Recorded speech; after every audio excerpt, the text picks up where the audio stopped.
What's up everyone, my name is Rick and welcome to my channel. This video is the part 2 of me answering questions about my 3rd anniversary as a full-time freelancer.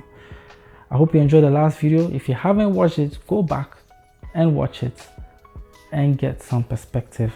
Subscribe, like, and let's get straight into it. I'm not giving this intro a long speech. So let's get to question number 6 from ChatGPT.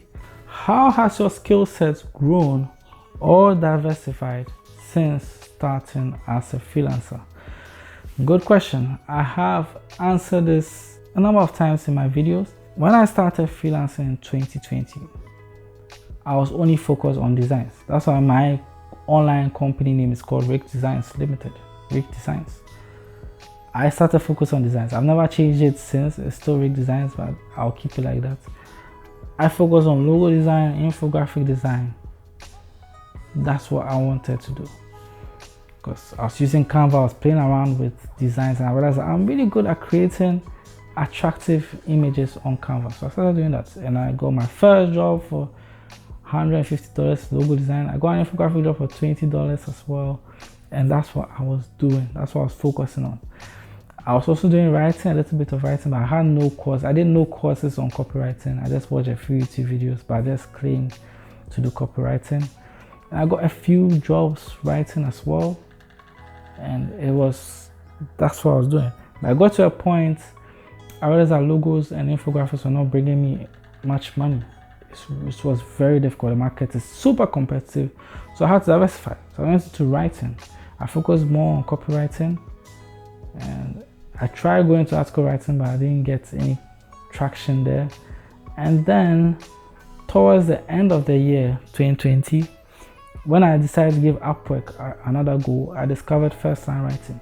So I started doing first-time writing, and that has been the most profitable gig for me. But in this present day, first-time writing is dying.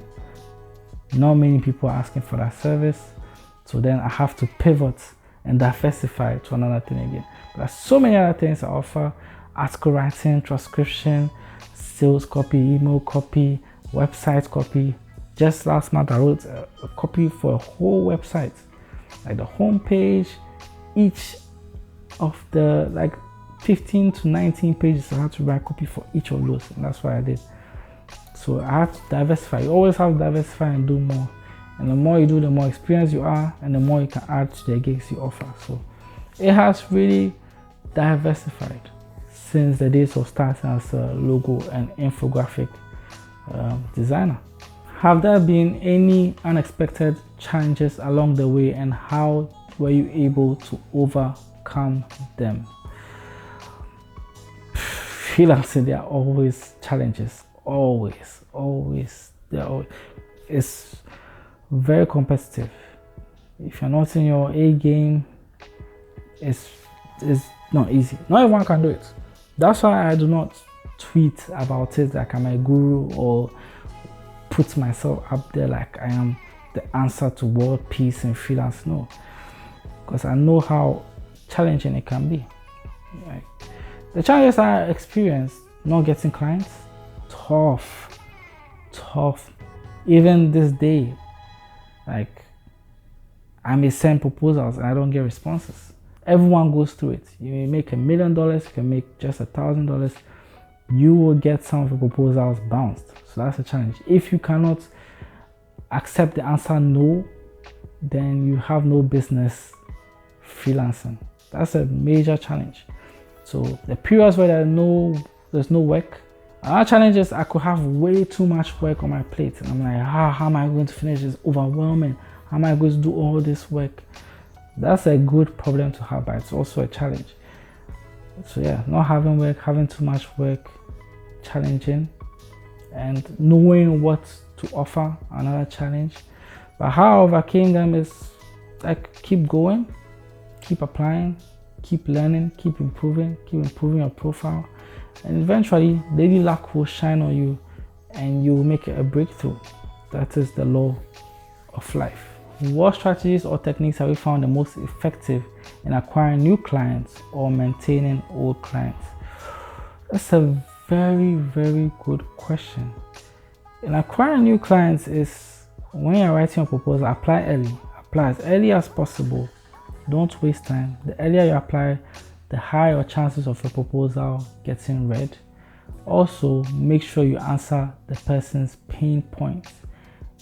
Make sure you relate to what the job poster is saying. If the person is saying, I need someone to do social media work for me and I want it ABC, then you can say, oh, I understand what happens when people don't do it like ABC, and I can relate to how people feel with difficulties in managing their social media, blah, blah, blah. Make sure you understand their post and your chances of being picked is much easier. At first, I just used to have a template, copy, paste. Even copy and paste, you can get some jobs. Copy, paste and just tweak a few things, but now you have to drive home the point that you understand where the person is coming from and apply early. Some people just post and they immediately want to apply. In the next 10-30 minutes, they want to hire somebody. So that's why I say you have to take freelancing serious. You always have to look out. Is there a new job? Is there a new job around? Is there a new job around? Then apply quickly. So yeah, that's one thing I've learned. And maintaining clients, to be honest, I'm not that good. I think to maintain clients, you have to be a good ass kisser. I am not a good ass kisser at all. So if you're a good ass kisser, it'd be very difficult for people to say, hey, I'm letting you go. My digital marketing job full time, if I was a good ass kisser, I could have stayed longer. But I just did my job, focus on my job, be respectful, give my best, and then move on. But I don't say, oh, how are you doing? I want to learn a new skill to help your business grow. But you should do that. Like, even though I don't do that, you should do that. If you want to maintain a client, give them pampering treatment. Oh, I think you can do it like this. I want to learn this skill to help you become better at this. Or, oh, I think that if I do it like this, you can improve productivity.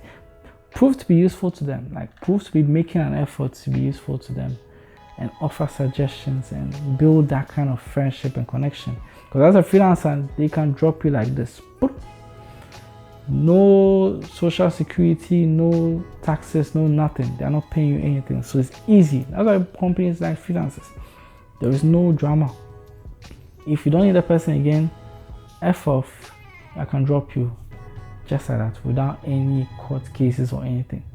So if you want to go the route of maintaining clients, be a good ass kisser. Be Mr. Friendly or Mrs. Friendly. But I don't do that because I'm professional and I have an ego. So yeah, that's a way I think you can maintain your clients.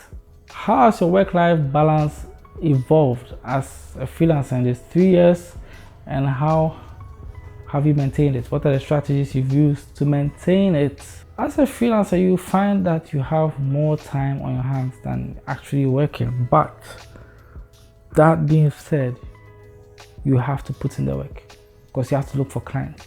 Most of your work as a freelancer is actually pursuing clients, improving your profile, learning new skills. That's what the work covers. And the life balance is relaxed, watching TV, going out, having fun and all those things, or sleeping or whatever, that is the balance. And my work-life balance has been good. I don't pressure myself that I have to work 8 hours straight and focus on working to build this business. I'm not that kind of obsessed person with work. In my early stages, I always used to have my laptop by my side. Like as a beginner, you have to put in more work because you have to establish yourself as someone who's good. So I always used to have my laptop with me. I'm watching TV, I'm checking my laptop to see, is there any job I can apply for? But now, the evolution of my work-life balance, like, look, if there's no job available, what can I do? I cannot look at the screen and pray for a job to fall from the sky.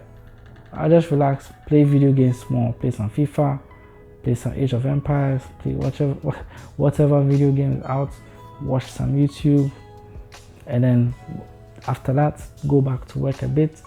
So I have a lot of free time, and I also have employed somebody full-time to also work. So if there's a certain way I can push it to the person to do, that creates more time for myself. So I have a very good work-life balance. My schedule is very flexible, but that doesn't mean that I'm available to be answering questions and be doing solo mentoring. That's the reason why I do these videos, so I don't have to be mentoring one by one and do this. No, I don't have the time for that. So yeah, that's how my work-life balance is. It's actually very good. And the final question, looking ahead, what are your goals and aspirations as a freelancer? This question requires a lot of thinking, like what do I want to achieve from freelancing? Well, I've talked about the 6 stages of freelancing. So obviously I want to reach stage 6. I think stage 6 is outside freelance, so I want to reach stage 5 as a full-time freelancer. I am on stage 5, but I'm just a beginner at that stage. So my big grand master plan, I'm going to say it, put it out there to manifest it. My grand master plan is to build a team. Like have 5 people working full-time for me, have a network of clients that I serve, and then constantly give them jobs to do. So it's like a mini virtual assistant company. So you will do transcription for this company and I handle everything as an overseer. Like that's the main aim. So I don't have to work physically. Someone can work, I get my cuts, they get their cuts, and I relax and I can travel around the world and do what I want to do in life and enjoy the pleasures. And that's the big aim, and that can be scaled beyond to a level that someone will employ to manage the other people under me and all those things, or under them and all those things. And that is the ultimate goal, but I'm not there yet. It will take a lot of work to get there, but I believe it's possible. I'm still learning. It's just 3 years in and the future is bright. I believe in myself. So yeah, thank you for making it this far. If you made it this far, and this is the part 2 of the video, subscribe, like, and type your comments below if you have any questions. I'm ready to answer each and every one of you.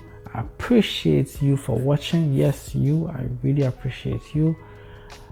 See you on the next one. If there's any video suggestions you have, let me know. I see that my wise videos and pioneer videos are very popular. If there's anything you want me to do, let me know. Anyway, see you on the next one. Peace.